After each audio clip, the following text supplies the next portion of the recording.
कहते हैं, कुछ दुल्हनें मरकर भी अपनी शादी पूरी करने लौट आती हैं और उनकी छाया जिसे चुन ले वो कभी वापस नहीं लौटता। आज की कहानी उसी डायन दुल्हन की है। ये कहानी है एक छोटे से गांव सांवलीपुर की, जिसके बाहर एक पुरानी मिट्टी की कोठरी थी जिस पर हमेशा एक काली मटकी उल्टी रखी रहती थी, जिसे गांव के लोग दुल्हन की छाया वाली कोठरी कहते थे। अजीब बात यह थी, रात को वहां किसी दुल्हन की परछाई दीवार पर जरूर दिखती थी, लेकिन असली दुल्हन कभी किसी ने नहीं देखी। 20 साल पहले उस गांव में एक लड़की थी जिसका नाम स्वरा था। शादी की रात उसका दूल्हा, जिसका नाम अर्जुन था, वो अचानक गायब हो गया। अर्जुन की न कोई चीख सुनाई दी, न कोई लड़ाई हुई, न कोई सुराग मिला। बस अगले दिन लोगों ने देखा कि कोठरी के दरवाजे पर लाल चुनरी का एक कोना अटका हुआ था। स्वरा ने रोते रोते कहा था कि अर्जुन को किसी और दुल्हन ने बुलाया था। वो देखने में काली थी और दुल्हन जैसी दिखती थी, पर लोगों ने उसे पागल कहकर चुप करा दिया। लेकिन उसके बाद से वो कोठरी रात में हमेशा किसी का इंतजार करती दिखती थी। तभी एक दिन सालों बाद 3 दोस्त राघव, समीम और अनाया गांव में वीडियो शूट करने आते हैं। गांव में आते ही जब उन तीनों को डायन दुल्हन की कहानी का पता चला तो ये काफी रोमांचक कहानी लगी। तो उन तीनों ने इस कहानी पर कंटेंट प्रोजेक्ट शूट करने के लिए उस कोठरी पर जाने का सोचा। रात को हवा काफी तेज थी और कोठरी के पास एक अजीब सी गंध आ रही थी, अगरबत्ती और गीली मिट्टी की। जैसे ही राघव ने कैमरा चालू किया, तभी दीवार पर एक दुल्हन की परछाई हिली।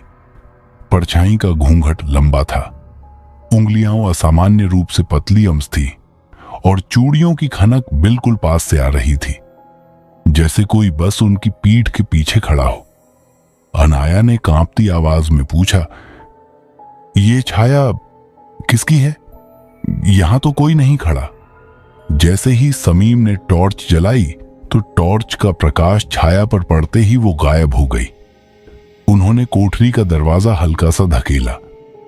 अंदर अंधेरा था। तभी अचानक उन तीनों की नजर हवा में उड़ती लाल चुनरी पर पड़ी। लेकिन लाल चुनरी हवा में धीरे धीरे ऐसे हिल रही थी कि मानो किसी अदृश्य दुल्हन ने सिर पर ओढ़ रखी हो। अचानक कोठरी के पीछे से कंगन की भारी आवाज आई। फिर किसी औरत की धीरे से रोती हुई फुसफुसाहट सुनाई दी। मेरी शादी अधूरी है। आवाज सुनकर तीनों घबरा गए। जैसे ही राघव बाहर भागने ही वाला था कि लाल चुनरी उनके सामने आकर हवा में लहरने लगी और उसके अंदर से एक चेहरा उभरा। फटा हुआ होंठ, खाली काले गड्ढे जैसी आंखें और माथे पर सूखे खून की लकीर। उसने फुसफुसाकर कहा, तुम ठीक हो दूल्हे। ये सब देखकर तीनों डर के मारे भागने लगे। राघव सबसे आगे था। तभी अचानक किसी ने उसका हाथ कसकर पकड़ लिया, पर पकड़ कोमल नहीं बल्कि ठंडी और बेहद मजबूत थी, जैसे किसी मुर्दे की उंगलियां उसकी नसों को दबा रही हों।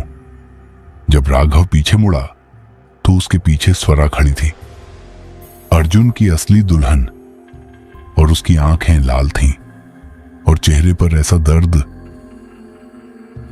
जैसे इंसान ने नहीं, आत्मा ने रो रो कर अपना चेहरा घुला लिया हो। स्वरा ने कांपती आवाज में कहा, भाग जाओ, वो दुल्हन नहीं है, वो उस कोठरी में मरने वाली पहली दुल्हन की छाया है। उसकी शादी अभी तक पूरी नहीं हुई है। इसलिए अब वो किसी भी आदमी को पकड़कर अपना दूल्हा बना लेती है। इतना बोलते बोलते स्वरा की आंखों से खून बहने लगा और उसी पल उसके पीछे अचानक काली परछाई उभर कर खड़ी हो गई, जो बिल्कुल उसी के घूंघट जैसी थी। और अचानक परछाई ने स्वरा को अपनी ओर खींच लिया।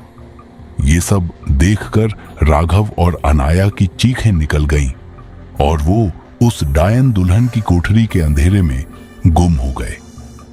अगली सुबह गांव वालों को सिर्फ समीम बेहोशी की हालत में मिला और उसके हाथ में एक कागज था। कागज पर बस एक लाइन लिखी थी, मेरी छाया तुम्हारे घर तक पीछा करेगी।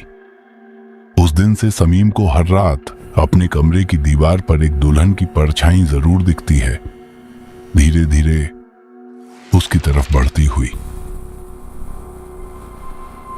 अगर आप यह कहानी रात में सुन रहे हैं तो ध्यान रखना, छाया हमेशा वहीं होती है जहां रोशनी खत्म होती है।